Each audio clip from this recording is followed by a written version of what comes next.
buenas a todos, bienvenidos a otro episodio de Poco Profesionales, el podcast. Yo soy Agustín Olivera y estoy con mi amigo Tomás Mereles. ¿Cómo estás, Tomás? Hola Agustín, ¿cómo estás? ¿Todo bien? Yo, tranquilo acá, disfrutando de este bellísimo domingo 21 en cuarentena, Día del Padre, así que aprovecho para mandar un saludo a todos los padres que nos escuchan, o a los padres de nuestros oyentes, y para mandarle un saludo especialmente a mi papá, así que viejo, si estás escuchando esto, te mando un abrazo enorme, aunque ya te lo dije en persona, pero bueno, aprovechamos este espacio. Me sumo al saludo, para mi viejo también, en caso de que escuche el podcast. Y quiero traer el tema de que hoy es 21 de junio y que supuestamente arreglaron el calendario maya y se iba a terminar el mundo hoy. Hoy, pero ¿cuántas veces terminaron con el mundo los mayas en sus profecías? No sé los mayas, pero mira, nosotros tenemos 22 años y ya ¿cuántos fines del mundo vivimos? Tuvimos el del 2000, el del 2001, ¿era? No, el del 2001 fue argentino, pero ese fue otro. Ese fue el fin del mundo de la economía. Claro. El fin a nivel económico. No, tuvimos el 2012. El del El 2012. 2000, el 2012.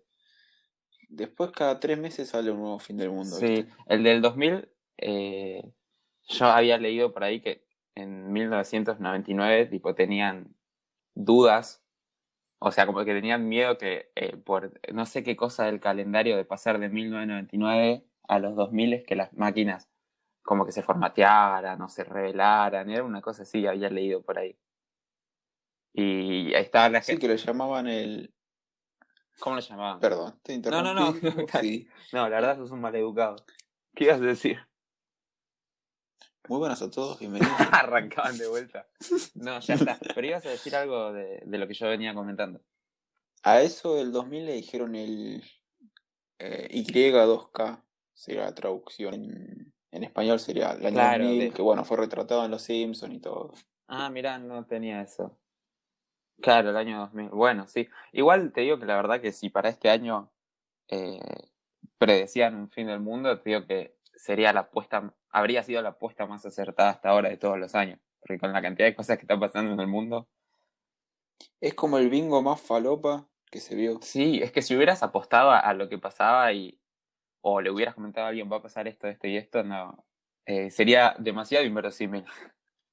No, si le decís a alguien, va a haber un incendio en Australia que va a consumir, va a matar medio millón de animales, va a haber una pandemia y vamos a estar al borde de la Tercera Guerra Mundial. En el mismo año no te lo van a creer. Decían, bueno, en 5 años capaz que sí, pero bueno, pasó todo en, ¿cuánto? ¿Tres En 3 meses? meses, estamos por llegar a la mitad del año, no puede ser. Ya Estamos ya a la estamos, mitad de del verdad, año. ya estamos. Ya que con los días en cuarentena ya estoy para atrás contando. Bueno, bien, ¿querés que introduzcamos un poco la temática que nos trae hoy al podcast? Dale. Como sabrán, hace ya unas semanas que el mundo se vio por una parte paralizado y por otro movilizado por lo que sucedió con el crimen del señor George Floyd en Estados Unidos. Digamos, supongo que de esto ya estamos todos enterados. Para aquel que viva en una burbuja, lo aclaramos un poco. Es una persona que fue brutalmente asesinada por, creo que eran 3 policías, ¿verdad? Por lo que había visto eran dos policías, uno que estaba enfrente a los que estaban filmando el incidente y uno que era el que le estaba poniendo la rodilla en el cuello. No, pero me parece que aparte había otro que además lo estaba inmovilizando, agarrándole las manos mientras lo tenían en el piso.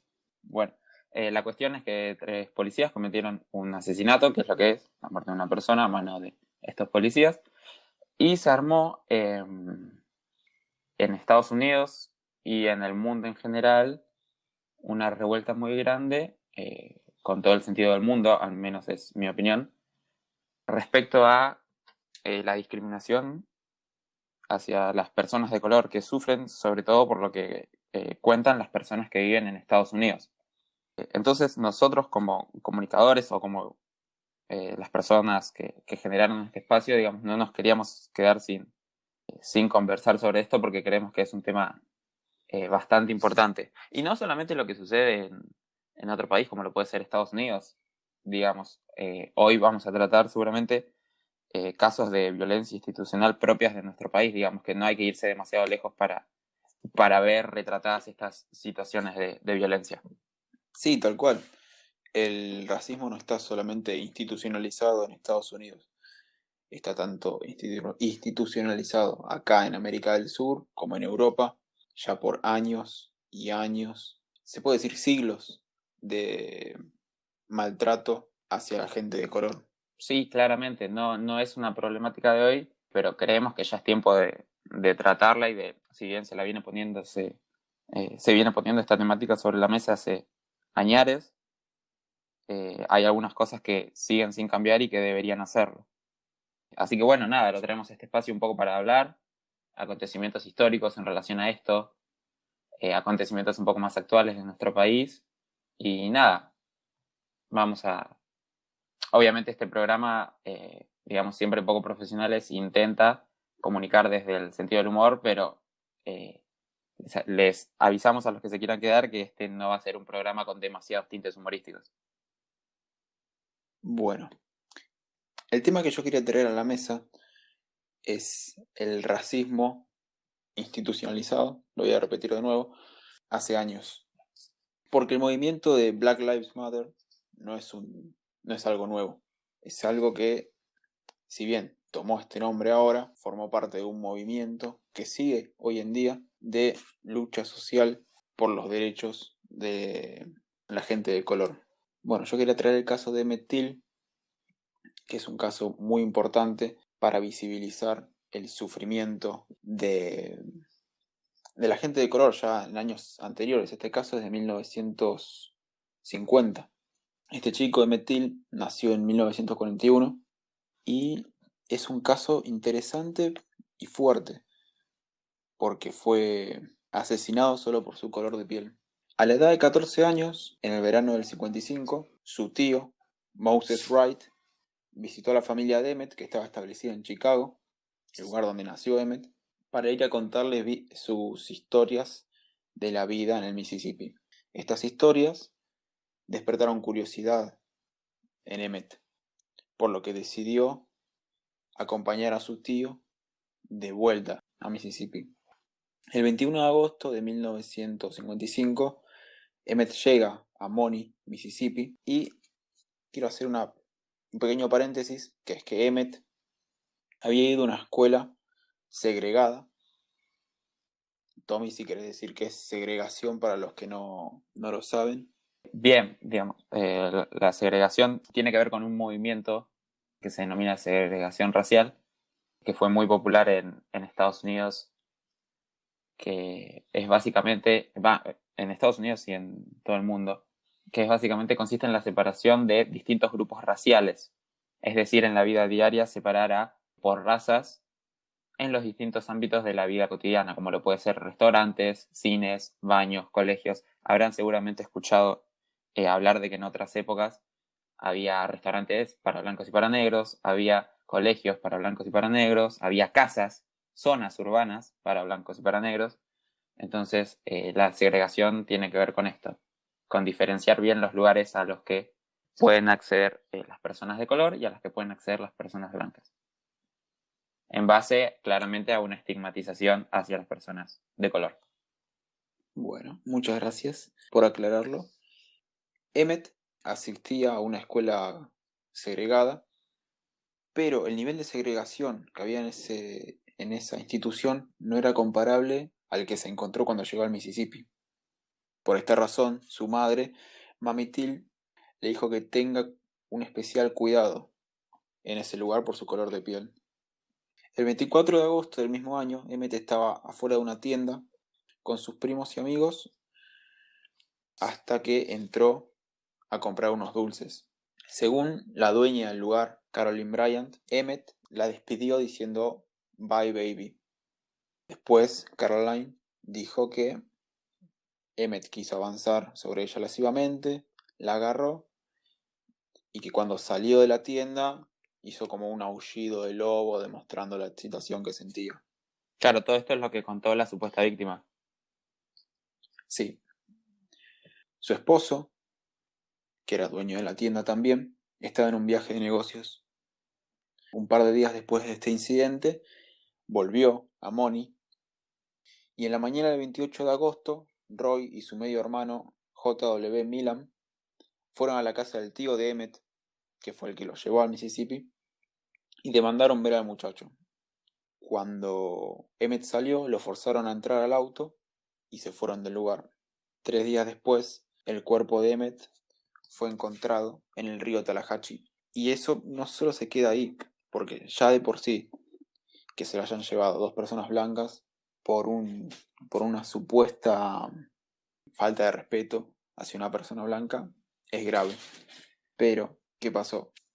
El cuerpo de Emmett estaba tan desfigurado que el tío lo pudo reconocer solo por un anillo que llevaba, que estaba que tenía sus iniciales.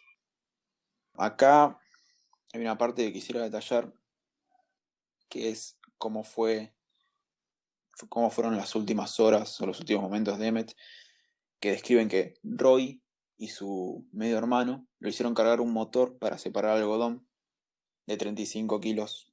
En ese lugar en Money había mucha plantación de algodón, así que no tuvieron problema para encontrar eso.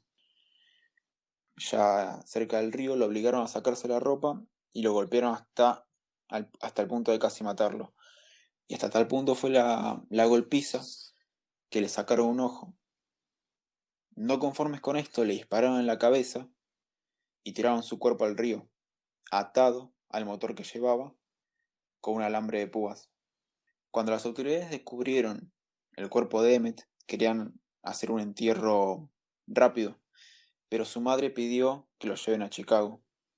En Chicago se llevó a cabo el funeral de Emmett Till, que fue a cajón abierto, por decisión de su madre, para que el mundo pudiera ver lo que un par de racistas le habían hecho a su único hijo.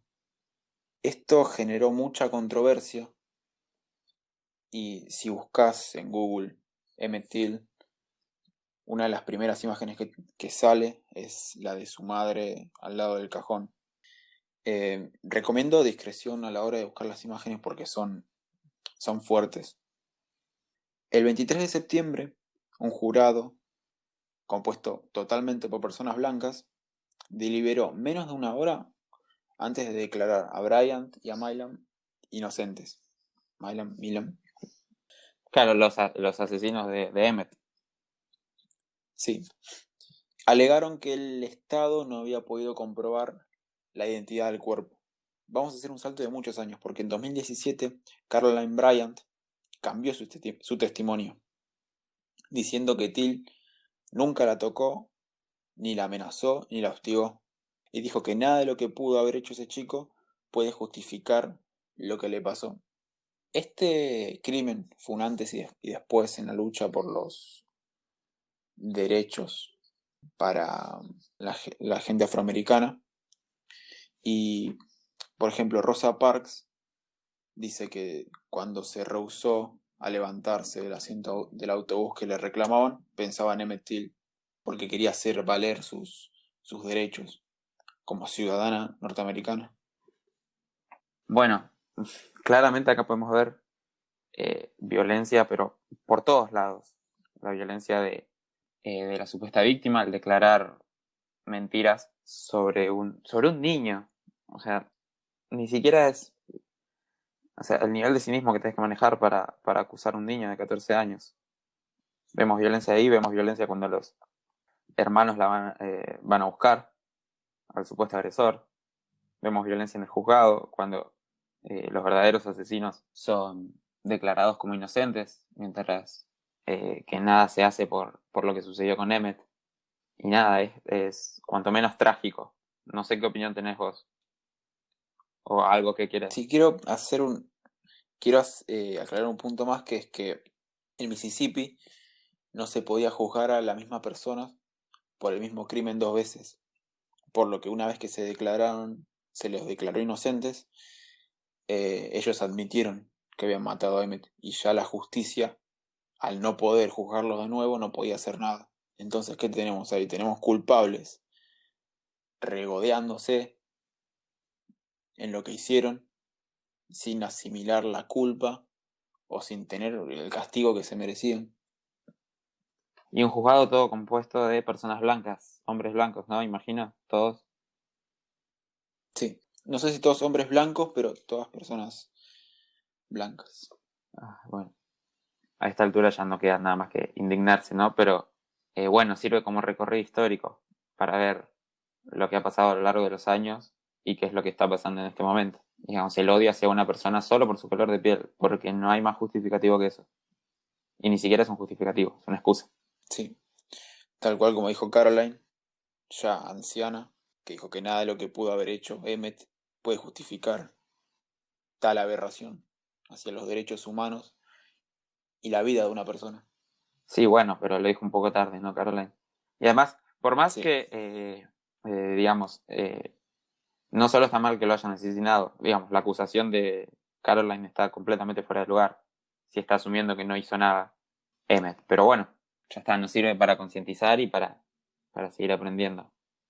es revisar nuestro pasado para no volver a repetirlo, aunque lamentablemente veamos día a día que se vuelve a repetir una y otra vez. Todo el tiempo. Bien. Bueno, tenías otra historia más para contarnos, creo también relacionada con esto. Sí, es la historia de George Stibney. George tenía la misma edad que Emmett cuando fue ejecutado, porque George fue la persona más joven en la historia de Estados Unidos en ser ejecutado. ¿Esto fue anterior al de Emmet o posterior? Fue anterior, fue en 1944. Bien, yo este que vas a contar ahora, la verdad que lo desconozco completamente. Salvo por lo que me comentaste vos, no lo había escuchado antes de otra fuente. Así que, nada, te escucho con atención. George fue arrestado por el asesinato de dos niñas de 11 y 8 años el 24 de marzo de 1944 en el condado de Clarendon, Carolina del Sur. Exactamente un mes después comenzó su juicio. Este juicio duró 5 horas y tras 10 minutos de deliberación, George fue declarado culpable. En este estado, toda persona sobre la edad de 14 años era tratada como un adulto, por lo que por este asesinato se lo condenó a morir en la silla eléctrica. La ejecución de George fue llevada a cabo la mañana del 16 de junio de 1944. Lo que indigna, además de cómo se llevó a cabo el caso, es que George fue ejecutado no más de 3 meses después de que fue arrestado. Además, cuando se hizo la revisión del caso, se vio que supuestamente tenía una confesión, la cual nunca fue documentada. Eso ya llama la atención.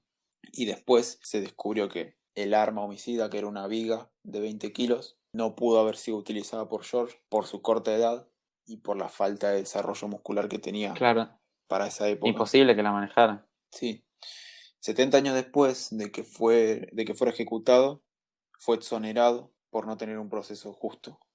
A ser juzgado de manera normal o de manera regular, porque ese proceso no fue para nada claro, fue totalmente turbio y acá se ve la violencia de la policía tratando de buscar pruebas e incriminarlo para tener un culpable. Claro. Se puede establecer un paralelismo entre lo que venías contando de la historia de Emmet y la historia que estás contando ahora. Sí, pero la historia de Emmett fue, bueno, Emmett fue asesinado por racistas. George fue ejecutado por el Estado, un Estado racista que en ese juicio de jurados, todos blancos de nuevo, decidieron que era culpable. Sí, bueno, pero en el caso de Emmet también, digamos, decidieron, siguiendo, tal vez la muerte va por el lado más del racismo de los hermanos, o de la venganza, o del invento de Caroline. También hubo un juzgado que cuando tuvo que actuar contra personas que no eran de color, digamos, yo a favor de ellos. Sí, así que se ve el problema racial que había en esa época y que persiste a día de hoy. Bueno, podemos seguir viendo esta injusticia cuando por un cigarrillo de marihuana a una persona de color lo encarcelan 10 años y a una persona blanca no, o le dan una probation, una libertad condicional, hasta en casos más graves como son asesinatos o violaciones, que son temas fuertes y se ve claramente un favoritismo racial. Claro, Ya lo puedes ver en los que hacen tiroteos, que los llevan esposados, pero no se mueren en la calle, no le disparan, No, no les no, ponen la rodilla efectivamente. en el cuello.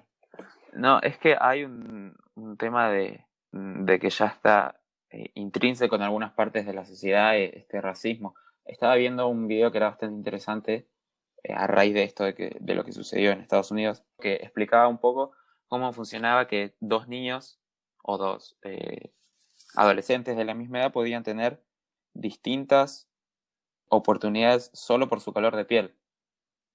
Y que comentaba cómo todo este problema se encuentra intrínseco a las instituciones porque, por ejemplo, era probable que el niño de color le costara más, no sé, por ejemplo, ir a la universidad porque se ubicaba su casa en tal barrio, ¿no? O aplicar a un trabajo porque en su currículum su domicilio figuraba en tal barrio que es asignado a las personas de color y que justamente este niño había terminado ahí porque las personas que se encargan cuando uno quiere comprar su propia casa se encargan de, si es blanco, ponerlo en un barrio donde haya personas blancas y si es negro, donde haya mayoría de personas de color. Entonces lo que sucedía es que, ¿qué pasaba? Sus padres, al comprar una casa, ya se los asignó a determinado barrio, ¿no? Y una vez ahí, cuando se quiere aplicar un trabajo, ya por su barrio, se vuelve a determinar su condición. Entonces es como todo un círculo vicioso donde las instituciones no ayudan a que haya equidad, a que haya igualdad. Claro, una especie de desvaloración desde el minuto uno. Exactamente, sí. O sea, ¿cómo vos podés desenvolverte en una sociedad cuando la sociedad no te da herramientas, cuando las instituciones hacen todo lo posible para trabarte y llegando a consecuencias tan nefastas como lo puede ser el asesinato de una persona? Es tremendo, es muy doloroso. Sí, hablando de eso de las zonas y que en los trabajos te rechacen por ser de dicha zona, me acuerdo cuando íbamos al colegio que una profesora nos decía que podía haber alguien que iba a ser mucho más calificado que otra persona, pero solo por el hecho de vivir en una zona más pudiente o mejor vista ya pesaba Sí, más. el prejuicio actuando en su máximo esplendor, ¿no? Sí, Bueno, así como hablamos del el caso de George Floyd, que movilizó al mundo, no podemos dejar de mencionar lo que sucede en nuestro país, digamos, no podemos mirar al costado cuando están sucediendo cosas muy trágicas. Si empezamos a hacer un raconto de lo sucedido en el 2020, en lo que va del 2020, medio año, la policía estuvo involucrada, por lo menos en lo que sabemos, en 3 crímenes injustificados y violentos, como el que pudimos ver de George Floyd en Estados Unidos. El último abril, el 5 de abril, podemos mencionar que en la provincia de San Luis apareció, me gusta este verbo, apareció, como si fuera Papá Noel, que aparece de la nada. Apareció, como que claro, se sí, digamos, materializó. espontáneamente apareció ahorcada Florencia Magalí Morales en una localidad de la provincia de San Luis. Las circunstancias de la detención son una incógnita, por lo que se pudo recolectar de información. Se dice que violó la cuarentena obligatoria, que no tenía documento y que desobedeció al personal policial, como si romper la cuarentena meritara que la asesinaran, ¿no? Bueno, suponemos que sucedió eso porque en realidad lo que se dice, lo que dicen los medios es que apareció. Vale comentar también que los informes demostraron que tenía signos de autodefensa, ¿no? Digamos, una mujer que aparece en una comisaría ahorcada con signos de autodefensa por supuestamente haber violado la cuarentena. Cabe destacar también que no es el único caso que podemos retomar de la provincia de San Luis. Queremos comentar también que apareció muerto un niño, porque es un niño de 16 años, llamado Franco. ¿Y cuál crees que fue su delito? Según lo que dicen las autoridades, violar la cuarentena. Es tremendo lo de San Luis. Vi varias noticias de gente que se había ahorcado. Bueno, cuanto menos Sí, repudiable todo esto que estamos mencionando.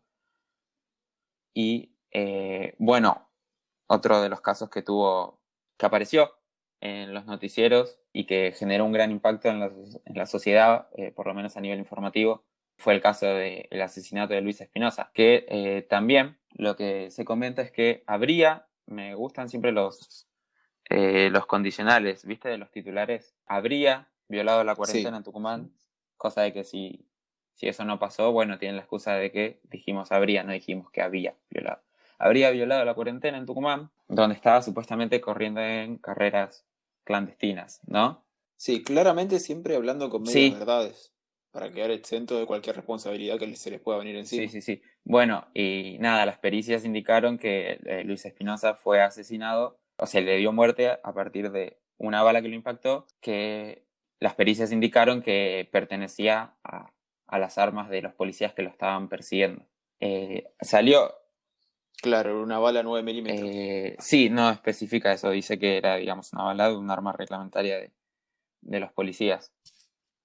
Yo pude ver en el noticiero el testimonio del hermano del fallecido, que estaba muy dolido, que hablaba de cómo a él, digamos, lo que cuenta él que pasó fue que les dispararon por la espalda sin dar voz de alto, y que una vez que le dispararon a su hermano Luis y que a él lo lograron apresar, lo mantuvieron cautivo, es decir, le vendaron los ojos y le ataron las manos mientras deliberaban qué iban a hacer con el cuerpo del sujeto que habían asesinado.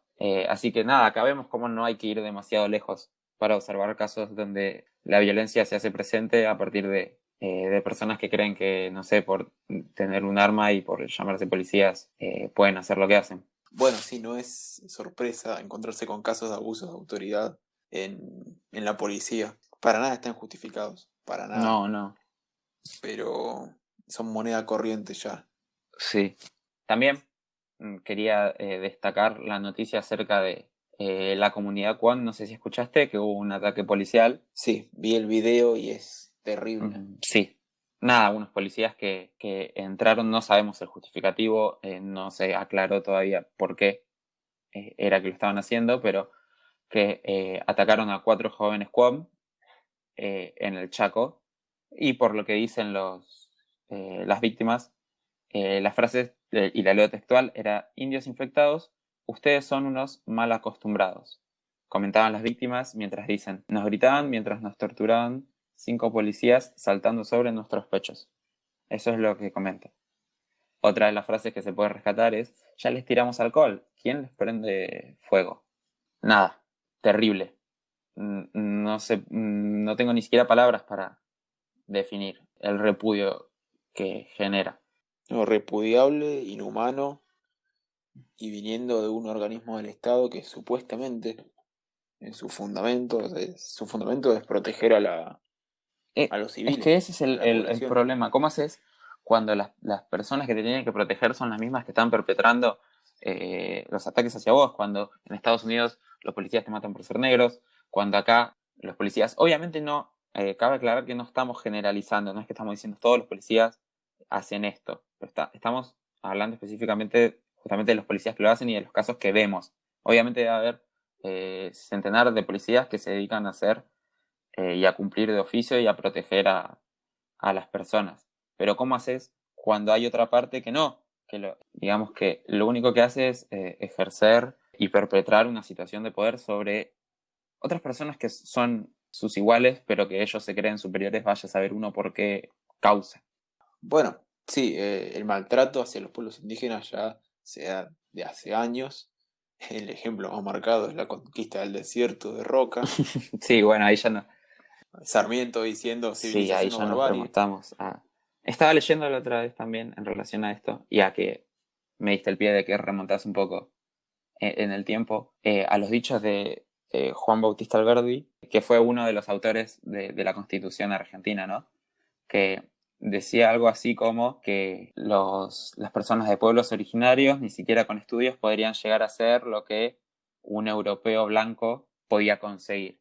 Y de hecho, estaba leyendo y yo no podía creer, hay un artículo que es el artículo 25 de la Constitución, que en ninguna de las reformas lo cambiaron, que es como que se dice que se ve como positivo promover la inmigración de personas europeas a, a Argentina, como diciendo, como buscándose parecer lo más posible a los europeos y como dejar de lado las raíces originarias que podríamos llegar a tener. Tremendo que después de tantas reformas siga ese artículo. Es que sí, pero ahí ves cómo ya está adentrado en que no es un problema de ahora y que viene hace años y que lo seguimos perpetrando todos y todas, digamos.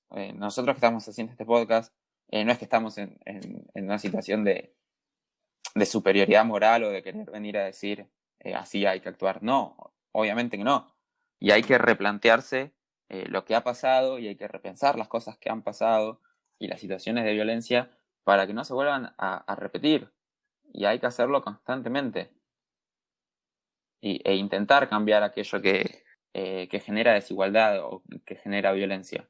Sí, ya como aclaraste desde el principio, el objetivo de este podcast es, bueno, hablar de cosas contemporáneas y darle un toque de humor, pero cada tanto hay que hacer un parate y ver lo que está pasando a nuestro alrededor y criticar lo que está pasando, más allá de que a algunas personas les guste o no. Pero bueno, es nuestra opinión también, como los que hacemos este podcast, que somos vos y yo. Sí, sí, claramente, o sea, este es nuestro espacio y lo vamos a usar para, las, para divertirnos y para las cosas que creamos que son importantes. No podemos dejar de tratar este tema cuando hay gente muriendo, cuando hay gente siendo discriminada, cuando hay gente que no le dan un trabajo por su color de piel o porque proviene de un pueblo originario o por cualquier otra excusa completamente estúpida. Perdón por la palabra, pero es que es así. No podemos seguir tolerando aquello que es intolerable, no podemos seguir perpetrando, no podemos seguir ignorando, porque no podemos hacerle la vista gorda a cosas que están pasando en nuestro país.